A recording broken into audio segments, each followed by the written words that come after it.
अस्सलाम वालेकुम judicial aspirants. Judicial aspirants dear, आज के इस मीटिंग में हम सबसे पहले डिस्कस करेंगे कि जी सिविल जज का सिलेबस। ठीक है, सिविल जज का सिलेबस। मैं मलिक जफर खलील एडवोकेट बात कर रहा हूँ आपसे, फाउंडर जिनात जुडिशल एकेडमी। मैं आपसे डिस्कस कर रहा हूँ कि जी सिलेबस सिविल जज का क्या है। इस सिविल जज के सिलेबस को हम डिटेल के साथ डिस्कस करेंगे इसी आज के इसी सेमिनार में। आज हमारा सेमिनार मुनक्किद करने का मकसद ये है कि जी लोगों को पता नहीं है, स्टूडेंट्स को, एस्पिरेंट्स को पता नहीं है कि उन्होंने पढ़ना क्या है, कैसे पढ़ना है, पेपर कैसे अटेम्प्ट करना है, कितनी देर होगी है देते हैं अटेम्प्ट करने के लिए। वो सारी चीज़ें आज हम डिटेल के साथ डिस्कस करेंगे। सिविल जज के टोटल आपके 7 पेपर होते हैं। सिविल फर्स्ट, सिविल 2 और क्रिमिनल लॉ, और आपका आ जाता है जनरल लॉ। उसके बाद आपका इंग्लिश, उर्दू और जीके। इंग्लिश, उर्दू और जीके। ठीक है, सबसे पहले मैं आपको बताऊंगा कि जी आपका सिविल लॉ फर्स्ट में क्या बताते हैं। सिविल लॉ फर्स्ट जो है उसमें 6 सब्जेक्ट हैं। कंट्रैक्ट एक्ट है, गार्डियन एंड वार्ड एक्ट है, उसके अलावा लिमिटेशन एक्ट है, उसके अलावा आपका मुस्लिम फैमिली लॉ ऑर्डिनेंस है, उसके अलावा प्रियम्पशन एक्ट है, उसके अलावा रेंट प्रिंसेस एक्ट है। ठीक है, ये आपके इम्पोर्टेंट है। ठीक है, मैं इनके आपको बताता हूँ, उसके बाद फिर मैं आपको बताऊंगा कि जी कौन कौन से आप इसमें आ भी चुके हैं पेपर्स। पेपर्स में कौन क्या चीज़ें आ चुकी हैं वो भी मैं आपको बताऊंगा। ठीक है, सबसे पहले क्या कि सबसे पहले देखें कि जी आपका सिविल फर्स्ट, फिर सिविल फर्स्ट में पहले है आपका कंट्रैक्ट एक्ट। कंट्रैक्ट एक्ट में आपका पहले जो है वो 30 सेक्शन कर लें तो वो तकरीबन आपका क्वेश्चन हो जाते हैं। पहले 30 सेक्शन में आपका क्वेश्चन हो सकता है, हो जाता है। मैं आपको पेपर दिखाता हूँ, पहले 2019 के दिखाता हूँ, फिर 20 के। अब 2019 में ये silence even as to non the defence does not amount to actionable misrepresentation. ये आपका साइलेंस आर्टिकल 17 की एक्सेप्शन को डील कर रहा है। उसके अलावा दूसरा जो बताता है कि जी कंट्रैक्ट विद माइनर्स, वो आपका 10-11 है। तो ये क्या है कि पीछे मैंने आपको बताया कि अगर आप कर लेते हैं सेक्शन पहले 30 तो आपका एक क्वेश्चन हो जाता है कंट्रैक्ट एक्ट का। ठीक है, पिछले अभी 2019 का पेपर देखा है, वो पहले 10-11 और 16-17 को डिस्कस किया गया है ये इसमें। ठीक हो गया। उसके बाद अगर मैं आपको दिखाऊं पेपर 2020 के, तो उसमें भी कंट्रैक्ट जो है उसमें प्रपोजिशनल क्वेश्चन थे। ठीक है, एक तो कंट्रैक्ट ऑफ गारंटी में से आया है। ठीक है, दूसरा आपका इन्फोर्समेंट ऑफ कंट्रैक्ट। ठीक है, ये 39 से अनवर्ड है।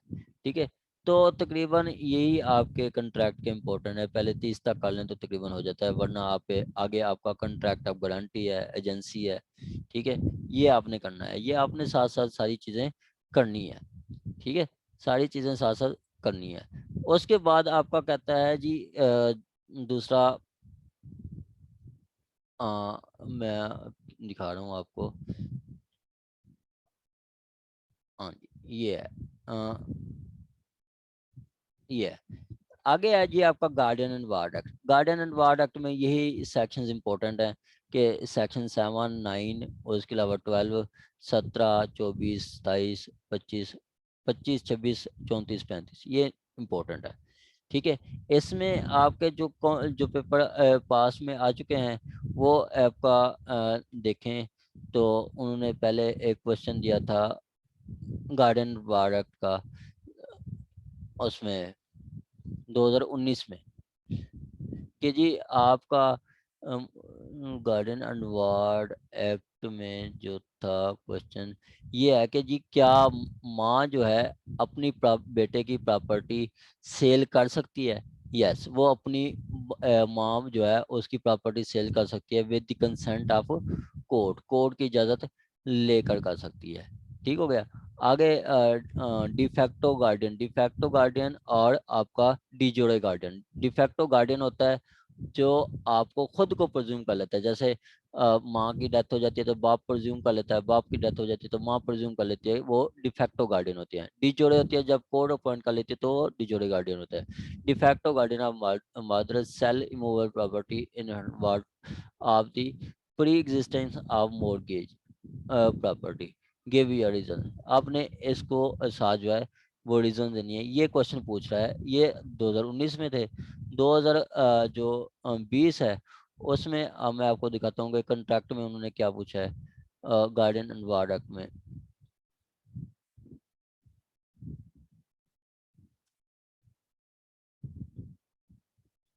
मुस्लिम law grounds of removal of guardian and session, ये आपका 39 है गार्डियन एंड वार्ड एक्ट। ठीक है, तो 39 ये आपका है, ये भी आपका इम्पोर्टेंट में आ जाता है। ठीक है, तो ये आपका गार्डियन वार्ड एक्ट में ये चीज़ें पूछ सकता है। ठीक हो गया, जो मैंने आपको बताया हुआ है ये है।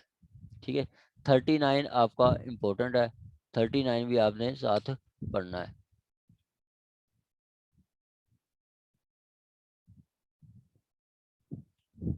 ये है आपका 39, 39 और आपका 40 और आपका 41, ये आपने साथ साथ इनको भी करना है। ठीक है, साथ high court rules volume, high court rules and volume read with उन्होंने किया है। तो आपने high court rules and volume का जो आपका चैप्टर है, चैप्टर 2 करना है।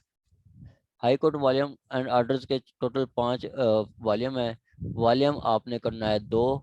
ठीक है, वॉल्यूम 2 के साथ जितनी भी चैप्टर हैं वो आपका चैप्टर 4-5 हैं, जिसमें आपका वो सक्सेशन, आपका सक्सेशन से रिलेटेड आ जाता है, गार्डन के से रिलेटेड आ जाता है, रिसीवर से रिलेटेड आ जाता है, इसलिए हमें अपने चैप्टर 2 करना है। ठीक हो गया, आगे आ जाता है आपका next limitation act. Limitation act में जो बार बार वो क्वेश्चन पूछ रहा है वो सेक्शन 6 से पूछ रहा है, या आपका सेक्शन 5 और 10-14 का डिफरेंस पूछ रहा है, या सेक्शन 9 से पूछ रहा है, या आपका 18 और 19 पूछ रहा है। ये बार बार क्वेश्चन पूछ रहे हैं। ठीक है, इसके मैं आपको पास्ट पेपर दिखाता हूँ जो वो बार बार पूछ रहा है। ठीक है, वो देखें,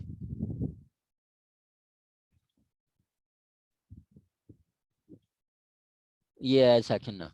एक तो उन्होंने बता दिया कि जी once period of prescribe for the following suits, और उसके बाद दूसरा क्वेश्चन है जी डिफरेंस बिटवीन 5 और 14, डिफरेंस बिटवीन 5 और 14, ये है। मैं आपको ये कह रहा था कि डिफरेंस बिटवीन 5 और 14 ये क्वेश्चन आ चुका है।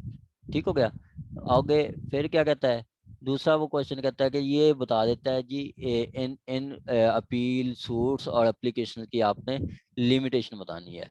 ये मैं आपको बता चुका हूँ। जैसे ये है शेड्यूल 2 है, उसमें 100 आर्टिकल 149 तक, 149 तक सूट से रिलेटेड है, उनकी लिमिटेशन है।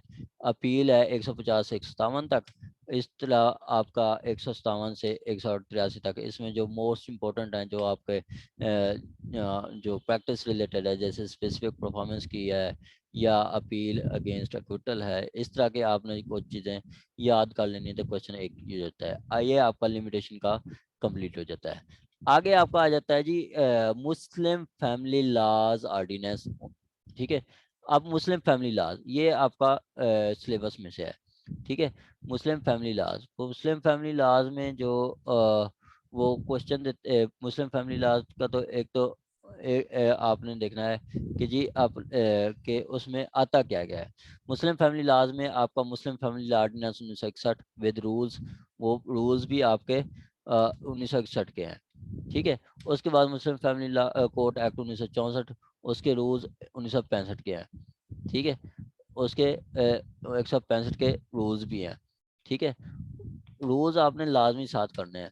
उसके बाद मुस्लिम फैमिली मुस्लिम रेजुलेशन मैरिज एक्ट 1939 का है, उस चाइल्ड मैरिज रिस्ट्रेन एक्ट 1929 का है। ये आपको मुस्लिम फैमिली लाज में से, वो आपका आर्डर भी लिखवा ले सकते हैं, जैसे 2019 में उन्होंने इंटरम आर्डर लिखवा लिया था। ठीक है, इंटरम आर्डर के इंटरम मेंटेनेंस पे आप आर्डर लिखें।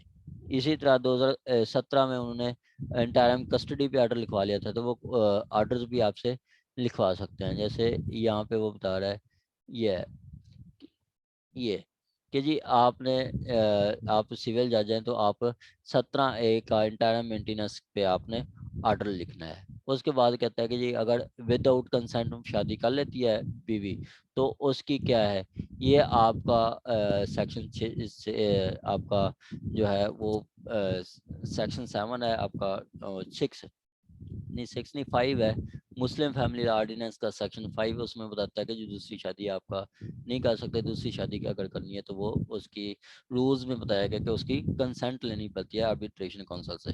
ठीक हो गया, ये चीज़ें आपका बता रहा है। ये आपका क्वेश्चन आ रहा है मुस्लिम फैमिली लॉज में से, ठीक है, मुस्लिम फैमिली लॉ ऑर्डिनेंस में से। ठीक है, इसी तरह अगर आप 2020 का पेपर दिखाऊं तो उसमें भी उन्होंने जो क्वेश्चन दिया है वो यही दिया है कि जी आपका कस्टडी से रिलेटेड क्वेश्चन दिया है। ठीक है, उसके बाद आपका ग्राउंड्स ऑफ उसकी grounds of removal of guardian. ठीक हो गया, ये आपको बता रहा है। दूसरा उसके अलावा जो आपका लिमिटेशन से बता रहा है, लिमिटेशन एक्ट में उन्होंने सेक्शन 9 पे क्वेश्चन दिया है और सेक्शन आपका राइट रेलिवेंट प्रीम्स, और उसके बाद एक शेड्यूल में से ये बता दिया कि जी इनकी आपने लिमिटेशन बतानी है। सेक्शन 9 मैंने पीछे आपको ये चीज़ें जो इम्पोर्टेंट थी वो मैंने आपको बताई है लिमिटेशन में भी कि जी 6 और 9 ये है, 9 भी आपको मैंने बताया कि इम्पोर्टेंट है, वो आ चुका है। ठीक है, इसी तरह ये फैमिली लॉज ये आपने अच्छी तरह करने हैं। उसके बाद आपका आ जाता है प्रीएम्पशन एक्ट। प्रीएम्पशन एक्ट का ये सेक्शन 6 बार बार क्वेश्चन आ चुका है सेक्शन 6 पे। सेक्शन 17 पे कुछ प्रपोजिशंस हैं वो आ चुका है। ठीक है, उसके बाद सेक्शन 23 24 23 पे भी क्वेश्चन आ चुका है जी वक्फ प्रॉपर्टी पे क्या प्रीएम्पशन होती है या नहीं होती। उसके बाद आपका 24 है कि 1/3 जो ज़र सोम पे करते हैं। उसके बाद 27 है जी आपका कि मार्केट वैल्यू कैसे डिटरमाइन की जाती है एक प्रॉपर्टी की, कि 1/3 जो आपने पे करना होता है। ये आपके इम्पोर्टेंट है प्रीएम्पशन एक्ट में से। ठीक हो गया, आगे आ जाता है इविक्शन का। इविक्शन का 2000 question sorry rent princess act है 2009 का।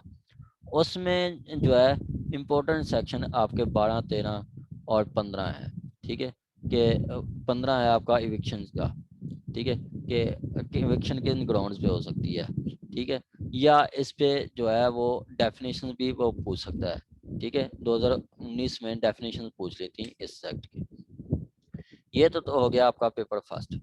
पेपर फर्स्ट आपका सिविल लॉ फर्स्ट का कि जी कंट्रैक्ट एक्ट है, गार्डियन वार एक्ट है, लिमिटेशन एक्ट है, उसके बाद फैमिली लॉज है, उसके बाद आपका प्रीएम्पशन एक्ट है, उसके अलावा रेंट प्रिंसेस एक्ट है। ठीक हो गया, आगे है जी सिविल लॉ 2।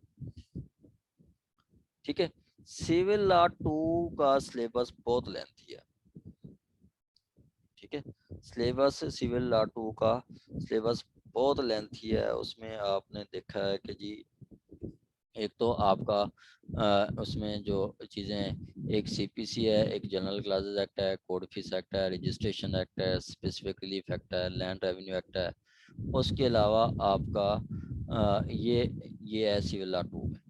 ठीक है, सबसे पहले अगर हम डिस्कस करें सिविल सीपीसी को, सीपीसी में आपका सेक्शंस हैं तो सेक्शन पे भी मुश्तमिल है और आर्डर पे मुश्तमिल है।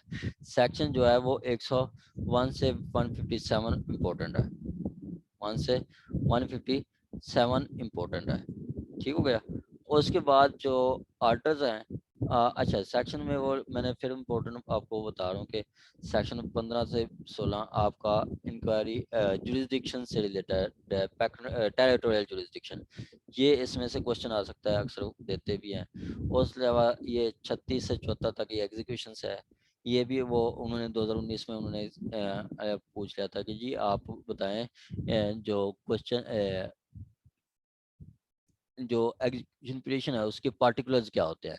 मैं आपको ये क्वेश्चन दिखाता हूँ सीपी 2019 में। ये आपका सीपीसी पेपर 2 है। हाँ ये पेपर 2 है। ठीक है, ये बताता है कि जी enumerate the all particular which require to be stated in application for execution of decree। वो आपका आर्टिकल 39 है। ठीक है, इजरा आपका आर्टिकल 39 है, और ऑर्डर 21 रूल 9-10 में भी बताया गया है। ठीक है, सेक्शन 39 और ऑर्डर 21 रूल 9-10 में भी बताया गया है। ठीक है, ये क्वेश्चन पूछ लेता है आपका उसमें। ठीक है, आगे आ जाता है जी आपका अपील से रिलेटेड है 196 से 102 तक, ये इंपॉर्टेंट है। जो आर्डर्स हैं, आर्डर्स आपके वैसे तो टोटल 51 आर्डर्स हैं। जो मोस्ट इम्पोर्टेंट है 9 है। Most important order 17 most important. ये 2 आर्डर में से पास पेपर्स में क्वेश्चन आ चुके हैं इन्हीं क्वेश्चन में से। ठीक हो गया। आगे क्या कहता है जी 5, 6, 7, 8, 5, 6, 7, 8।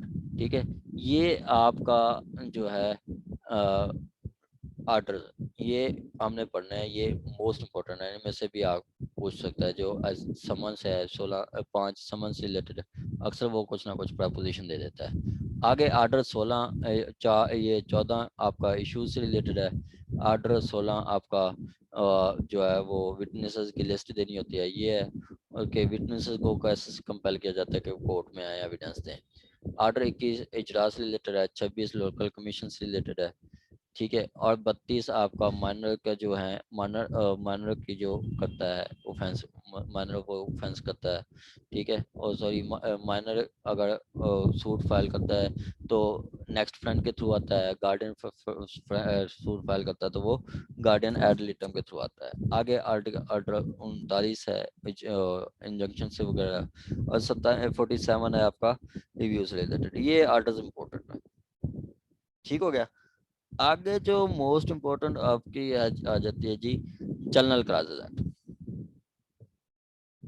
ठीक है, क्या general classes act. General classes act में आपका जो मोस्ट इम्पोर्टेंट है वो आपका है सेक्शन 6। इस पे क्वेश्चन आ चुका है कि इफेक्ट ऑफ रिपील, इस पे क्वेश्चन आ चुका है। आगे आपका सेक्शन 26, सॉरी सेक्शन 26, उस पे भी क्वेश्चन आ चुका है। ये है डबल जॉपर्टी 2019 पे, इस पे कोई क्वेश्चन आ चुका है। ठीक है, आगे 14 है, 21 है और 16, ये भी इम्पोर्टेंट है। आगे आपका आर्टिकल कोड फीस एक्ट आता है। कोड फीस एक्ट में सबसे ज्यादा जो रिपीट क्वेश्चन करते हैं वो सेक्शन 7। सेक्शन 7 होल है सारा। सी कोड फीस एक्ट है इस सेक्शन 7 पे। ठीक है, सेक्शन 7 क्या कहता है? सेक्शन 7 कहता है कि जी अगर मतलब कोई भी सूट है तो उसकी क्या वैल्यू हो सकती है सब्जेक्ट मैटर के अकॉर्डिंग, या आपका जो क्लेम के अकॉर्डिंग। ठीक है, आपकी कितनी वैल्यू हो सकती है, वो सेक्शन 7 में सारी डिटेल बताई गई है। ठीक हो गया। अभी ऐसे तरह 2019 में सेक्शन 7 का सब सेक्शन 4 और 3 से क्वेश्चन दे दिया था। ठीक है, इसी तरह जो दूसरा क्वेश्चन बार बार वो रिपीट करते हैं return refund of court fees के। अगर कोर्ट फीस आपका केस विड्रॉ हो जाता है तो वो आपको कोर्ट फीस वापस हो सकती है। वे डिसमिस मतलब आपको इस विड्रॉ कर लेते हैं, वापस ले लेते हैं, तो आपने जो कोर्ट फीस लगाई है वो आपको वापस ले सकते हैं। ठीक है, उसका तरीकेकार भी उसमें बताया गया। कोर्ट फीस एक्ट में यही इंपॉर्टेंट है। आगे है जी रजिस्ट्रेशन एक्ट। रजिस्ट्रेशन एक्ट में आपका जो मोस्ट इम्पोर्टेंट है वो आपका सेक्शन 17 बार बार पूछ रहे हैं कि compulsory registrable documents. Compulsory registrable documents, compulsory registrable documents कौन से हैं? वो सेक्शन 17 में है। और इफेक्ट ऑफ नॉन रजिस्ट्रेशन वो 19 में है कि अगर रजिस्ट्रेशन नहीं करते तो उसका क्या इफेक्ट होगा, ये है। उसके बाद आपका आ जाता है कि अगर एक डॉक्यूमेंट आप रजिस्टर करवाने जाते हैं, किसी भी वजह से रजिस्ट्रार या सब रजिस्ट्रार रिफ्यूज कर देता है, तो आपके पास क्या रेमेडी है? ठीक है, आपके पास क्या रेमेडी है वो आप ये दे सकते हैं। ठीक है, वो आप ये दे सकते हैं। ठीक होगा जी। आगे है जी आपका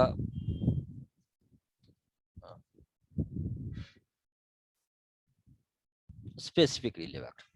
स्पेसिफिक रिलीफ एक्ट में मोस्ट इम्पोर्टेंट जो है वो आपका यही सेक्शन है, 4, 5, 8, 9 पोजेशन रिलेटेड है कि आपकी प्रॉपर्टी मिल्कियत में है या कब्जे में है, अगर कोई ले लेता है तो आपके पास क्या रेमेडीज है।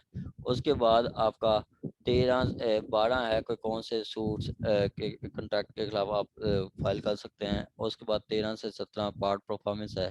21 के कॉन्ट्रैक्ट की परफॉर्मेंस नहीं हो सकती। 22 डिस्क्रिशन है। 21 आपका जो है 31 है आपकी डॉक्यूमेंट की रेक्टिफिकेशन है। ठीक है। उसके बाद आपका 39 है कि वो आपका डॉक्यूमेंट्स जो है कोई कैंसिल करवा सकते हैं अगर आपको इंजरी काज कर रहा है तो। इसी तरह 42 है, ये अभी 2019 में 2020 में टेम्परेरी इंजेक्शन और इंजेक्शन का भी रिफ्यूज हो सकता है, नहीं दिया जा सकता। ये 52 से 57 तक ये पहुंच चुके हैं। ठीक है।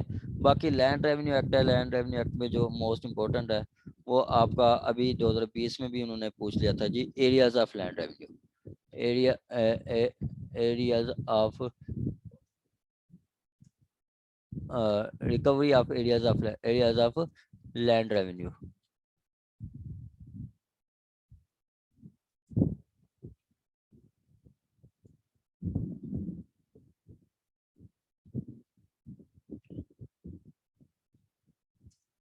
Recovery of